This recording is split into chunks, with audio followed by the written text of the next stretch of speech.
जगनेर के दहगवा गांव में मंदिर से पूजा करके लौट रही दलित युवतियों को बुरी नीयत से गांव के ही दबंगों द्वारा खींचने और विरोध करने पर मारपीट और घरों में आगजनी करने के विरोध में पीड़ित परिवार को न्याय दिलाने के लिए भारतीय महिला सुरक्षा संघ ने एसएसपी कार्यालय पर किया जोरदार प्रदर्शन।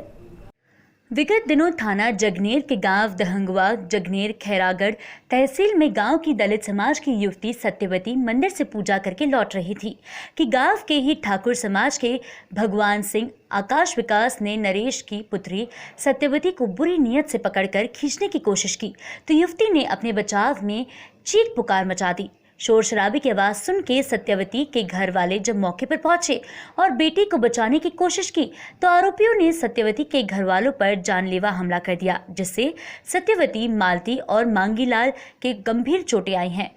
घटना की सूचना पीड़ित परिवार के द्वारा थाना जगनेर पुलिस को दी, लेकिन जगनेर पुलिस ने दलित समाज की युवती को बुरी नीयत से पकड़ने और विरोध करने पर मारपीट के मामले को मामूली विवाद बताकर के रफा दफा कर दिया, जिससे आरोपियों के हौसले और बुलंद हो गए और उन्होंने पीड़ित दलित परिवार के घरों में रात में आग लगा दी, जिससे गरीब दलित परिवारों का सारा सामान जलकर राख हो गया।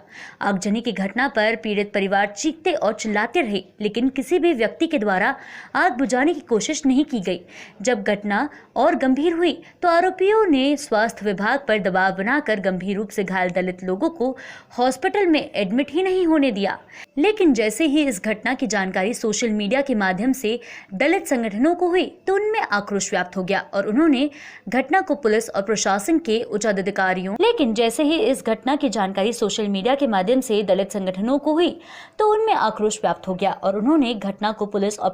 के उच्च अधिकारियों के संज्ञान में लेकर पीड़ित परिवार को न्याय दिलाने की मांग की। किसी प्रकार के बड़े आंदोलन की संभावनाओं को ध्यान में रखकर के पुलिस प्रशासन सक्रिय हुआ और गंभीर रूप से घायल लोगों को हॉस्पिटल में भर्ती कराया। दबंगों के द्वारा दलित समाज के युवतियों को बुरी नीयत से पकड़ने और विरोध करने पर जानलेवा हमला करने वालों के खिलाफ कठोरतम कार्रवाई करने के लिए आज भारतीय महिला सुरक्षा संघ की अध्यक्ष प्रियंका वरुण के नेतृत्व में पीड़ित परिवार ने आज एसएसपी कार्यालय पर जहां प्रदर्शन किया, वहीं एसएसपी को ज्ञापन सौंपकर आरोपियों के खिलाफ सख्त कार्रवाई करने की मांग की गई। जब मैं आ रही थी तब उसके लड़के ने मुझे खींचा, ऊपर से डकरों में अकेले लेकर के गया खेत में, मेरे साथ जबरदस्ती करने की कोशिश की और मेरी छाती पे बैठकर मेरी मारपीट की। तब मैं चिल्लाई तो मेरी भाभी मुझे बचाने के लिए आई तो इनके भी साथ भी मारपीट की। फिर पुरानी रंजिश है, कोई मामला पुराना चला आ रहा है जिसकी वजह से आपके साथ ये हुआ है? जी नहीं। और फिर मेरे मम्मी पापा आए तो इनके साथ भी मारपीट की। वो कौन लोग थे, क्या नाम था उनका? उस लड़की का नाम आकाश था और उसका पापा भगवान सिंह, उसका दादा सिद्धा और उसका छोटा भाई विकास। तो एफआईआर कराई आपने? पुलिस ने कोई एक्शन लिया? नहीं लिया अभी तक? नहीं लिया। अब जब गए थे हम थाने में, लेकिन उन्होंने कोई रिपोर्ट नहीं लिया। आप लोगों मेडिकल हो गया? नहीं हुआ अभी? नहीं हुए। अभी मेडिकल नहीं हुआ है? हो गया है, रिपोर्ट हो गया। आज हुआ 3 दिन बाद। ये है कि 11 तारीख को बच्ची अपने घर से वापस आ रही थी और ये घटना जो है जिला थाना जगनेर का ग्राम ब्लॉक दहगवा का है, जिसमें कि बच्ची के साथ छेड़खानी की। बच्ची जब वापस आ रही थी तो रास्ते में बच्ची को पकड़ कर उसको खेतों में ले जाकर के उसके साथ अश्लील हरकत करने की कोशिश करी, जिसमें कि दबंग ठाकुरों के द्वारा, जिसका नाम छिद्दा और भगवान सिंह और उसके पुत्रों ने मिलकर के बच्ची के साथ अश्लील हरकत करी। जब बच्ची चीखी चिल्लाई तो उसके परिवारजन उसको बचाने गए तो बच्चियों के साथ साथ उनके परिवारों को भी मारपीट किया गया, जिसको पूरी गंभीर हालत है मांगीलाल जी का और नरेश जी का। आप देख सकते हैं कि कितना पीड़ित परिवार है, जिसमें कि गर्भवती महिला को भी मारा गया।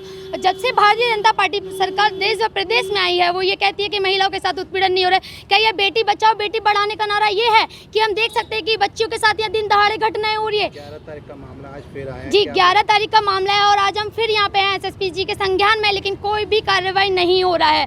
हम एसओ साहब से भी बात कर रहे थे और रात को जब हमने फेसबुक के माध्यम से ये घटना का जानकारी मिला तो हम वहाँ थाना जगनेर गए और वहाँ पे संज्ञान में लिया। तो हमने एसओ से बात की और एसओ साहब से हमने कहा था कि यहाँ पे जो घटना हुई है बहुत निंदनीय और आप इसकी निष्पक्ष जांच करें। क्यों लगाती है आग? वो इसलिए लगाई गई है क्योंकि कार्रवाई नहीं हुई है ना, ठाकुरों का हौसला बुलंद हो रहा है। जब यहाँ पे मनुवादी सरकार में निष्पक्ष जांच नहीं हो रही है, न्याय नहीं मिलेगा, तो एक पीड़ित को एक तो अश्लील हरकत करने की कोशिश की, उसके मान सम्मान के साथ छेड़खानी गई, ऊपर से इस पीड़ित का घर जला दिया गया, फिर पथराव किया जा रहा है, तो ये कहाँ का न्याय है? क्या कह रही है? पुलिस का कोई भी एक्शन नहीं है, ढुलमिल रुपया है, कोई भी कार्रवाई नहीं करे। जब हम एसओ साहब से बात कर रहे थे तो हमने कहा था कि आप यहाँ पे पुलिस प्रोटेक्शन दीजिए गांव वालों को, जिससे कि पीड़ित परिवार को न्याय मिले, लेकिन उन्होंने पुलिस प्रोटेक्शन नहीं दिया। और उसके बाद ये घटना होती है कि रात को 12 बजे पीड़ित परिवार का घर जलाया जाता है। रात को 1:30 बजे भी हम एसओ साहब से बात करते और उनसे कहते कि आपने घटना का जानकारी लिया और वहाँ जाकर के देखिए कि फिर घटना हुई, उसके बाद भी पथराव किया। तो ये बेटी बचाओ बेटी पढ़ाओ क्या हो रहा है? सर हम चाहते हैं कि जब तक इसमें न्याय नहीं मिलेगा हम शांत नहीं बैठेंगे। और भारतीय जनता पार्टी सरकार को ये देखना चाहिए कि दिन दहाड़े बच्चों का उत्पीड़न कितना हो रहा है। मतलब बेटी अपनी न्याय के लिए जा रहे हैं तो उनको उनके घर जलाए जा रहे हैं, उनके मान सम्मान के साथ छेड़खानी की जा रही है। आप इनसे पूछ देखते हैं, ये गर्भवती महिला है,